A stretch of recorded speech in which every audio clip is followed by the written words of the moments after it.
Hello, welcome back to the channel. Today I'm going to continue our literary series, namely that I've been thinking about a particular excerpt from Kurt Vonnegut Jr.'s Slaughterhouse Five ever since I referenced it the other day. And it wasn't directly to do on the subject matter, but I referenced it as a kind of metaphor in passing and it had its relevance. But as I've been sitting here thinking about it the last few days, it just so happened that I found a psychological aphorism that relates. And for those who don't know what I'm talking about, Slaughterhouse Five is a novel by American writer Kurt Vonnegut Jr. It's sort of an amalgam of experiences of fact and fiction from his days in World War II as a forward scout to civilian life at home and nervous breakdowns right from the war. This book kind of came into play and the came into be, and the character in there, he's not a typical war hero. It's not Kurt Vonnegut Jr. either exactly, but the character Billy Pilgrim, he's a bit of a doofus, a bit of a nobody, right? Like his whole his whole life just seems like one big blunder, right? Like he's just blundering through it, and everything from his time in the war to him being abducted by aliens in the context of the story Slaughterhouse Five is him just blundering along, not knowing what's happening. And so finally one day he's abducted by aliens, Billy Pilgrim is, right? The clueless guy is. And it kind of the scene plays out where they tell him, because he basically asks, "Why me? Why'd you abduct me? Why?" And then the aliens kind of point out that's a very earthling question. In fact, they say, "No, they say we visit a lot of planets, we abduct a lot of species, and humans are the only ones who ask why." And they say, "Why anything? Why us? Why you? Why anything?" And Billy Pilgrim's kind of thinking about it, and they ask him, "Have you ever seen Amber, Mr. Pilgrim?" And he's like, "Yes." And he's like, they're like, "That's why, because all moments of time, here we are like bugs trapped in amber." Right? So that's the point in the story that I was referencing. And we'll get back to that more shortly, but I wanted to read this aphorism.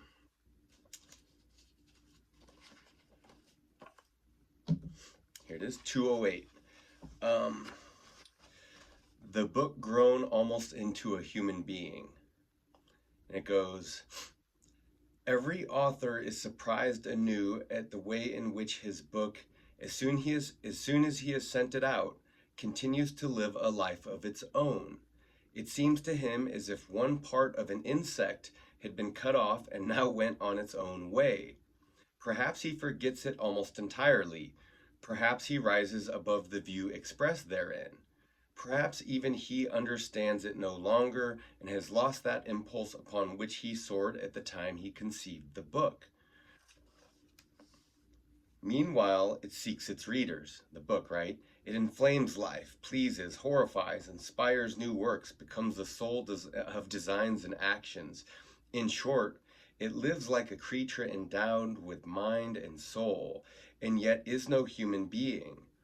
The happiest fate is that of the author who, as an old man, is able to say that all there was in of him that is life-inspiring, strengthening, exalting, enlightening thoughts and feelings still lives on in his writings, and that he himself now only represents the gray ashes, whilst the fire has been kept alive and spread out.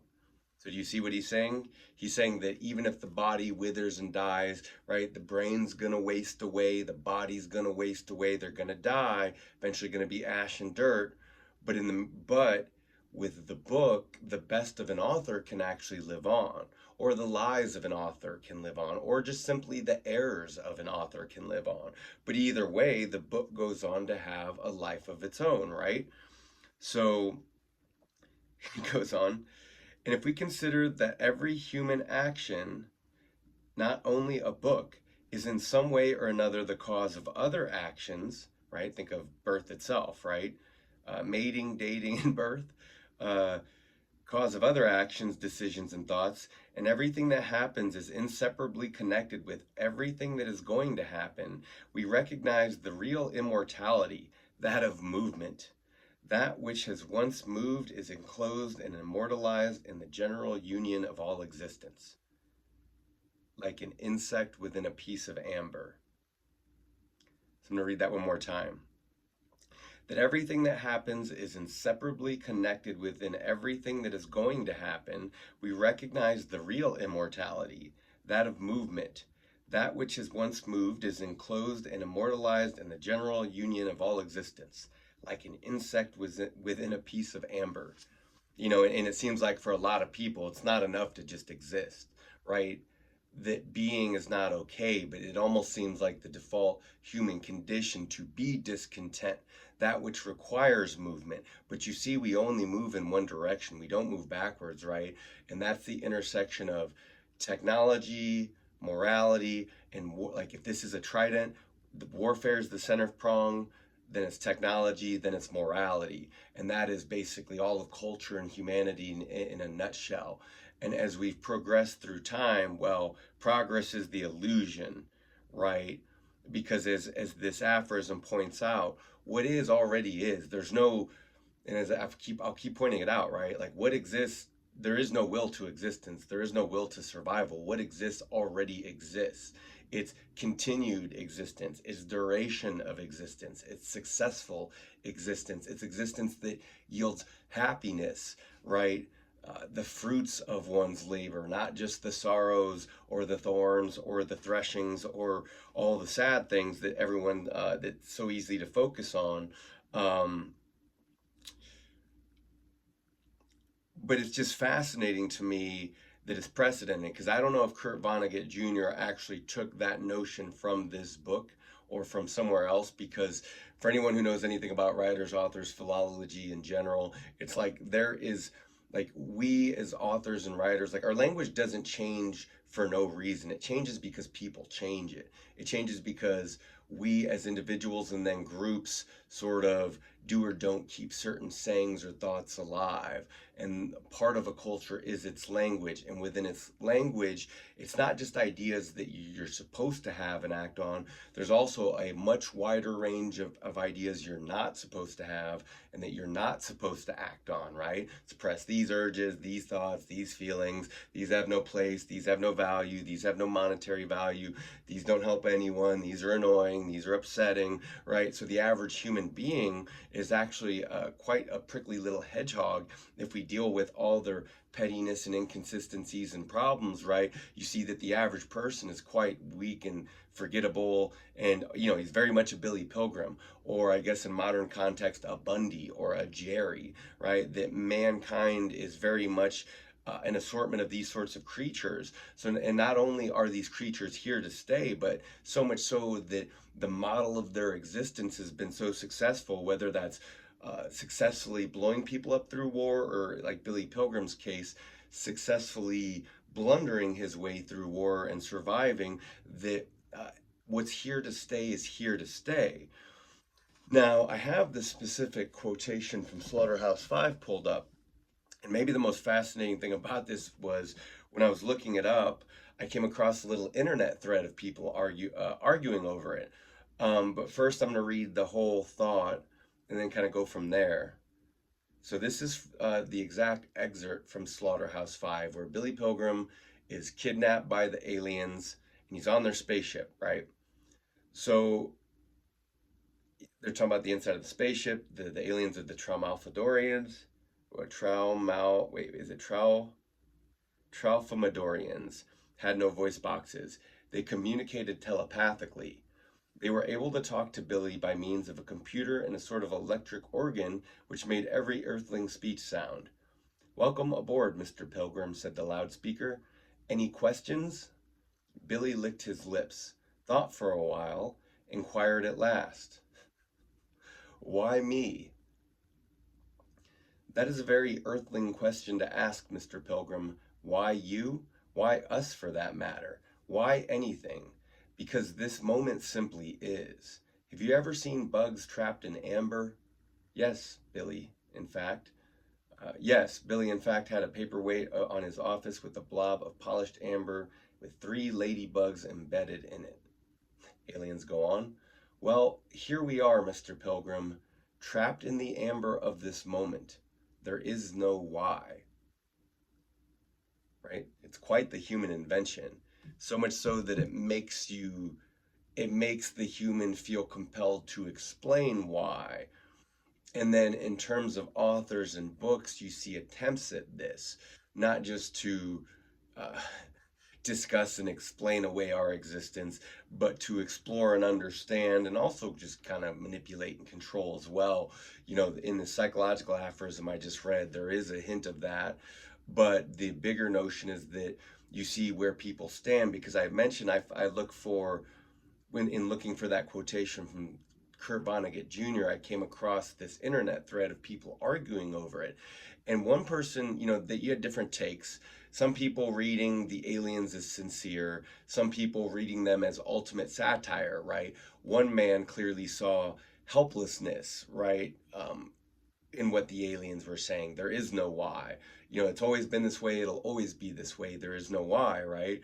And that he seemed upset, right? So if he's a bug in the amber, he is fighting against the amber. And it's interesting to me that I could stumble along a few months or years later and say, yes, here was their moment in amber, and here they are in stasis, because if it seems to me that everyone wants to fight against what actually is, what exists isn't going anywhere. It actually already, it has what it needs to grow, and it already is doing what it's doing.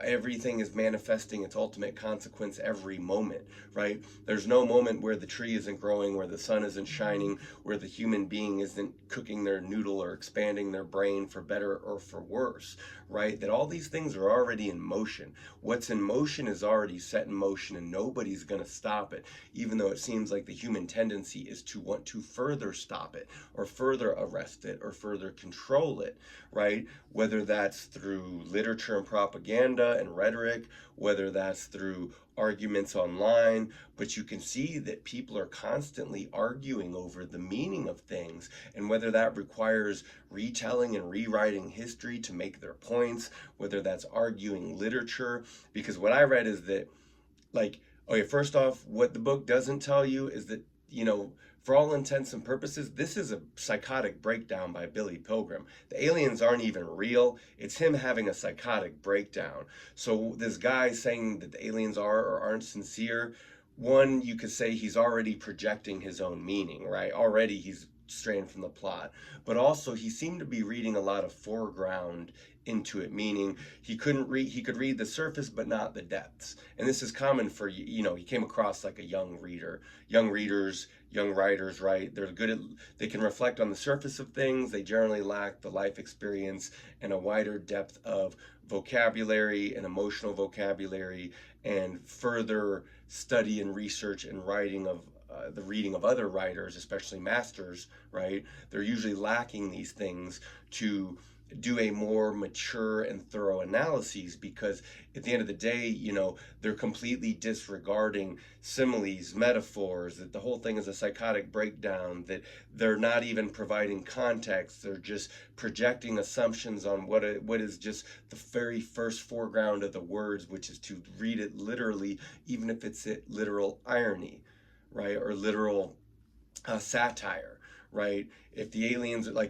as if, because the one guy wanted to fight back, and then there are a few people you could tell, if again they're bugs in amber, they're fighting against that. And as you could see the amber enclosing them, so by the time I arrive to read it and see what's happening, it's like, well, I can pick up this piece of amber and examine it in 3-4 dimensions.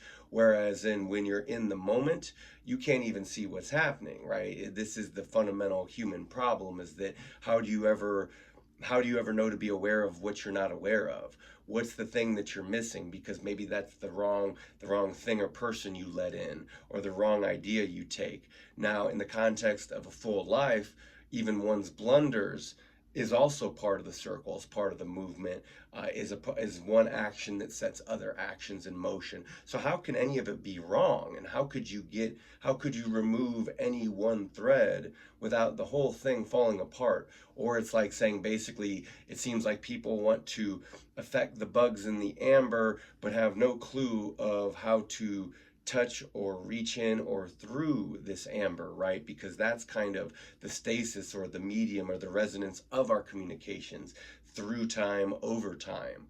That it's all been condensed and collapsed into human knowledge and history in the moment in real time, is that we can access that at any given time, but we have no embodied reference. Once it's gone, once the body that developed the knowledge or the wisdom is gone, it's gone, right? And we just have what's left behind. Sometimes it's a book, sometimes it's a piece of technology, but you see, it's organized our life, and then by the time people are living by it, they don't even know to question why. And then why would you ask why? It just gets in the way, right? No, does it serve a purpose? Is it useful? That's morality for you, right? I mentioned that we have a threefold drive here, and it's war, technology, and morality. And that means we do have a single continuum of development, and it only moves in one direction. And what that direction is standing still, because we are indeed like bugs in amber. So wherever this amber finds you, I hope it finds you well. Thanks for your time.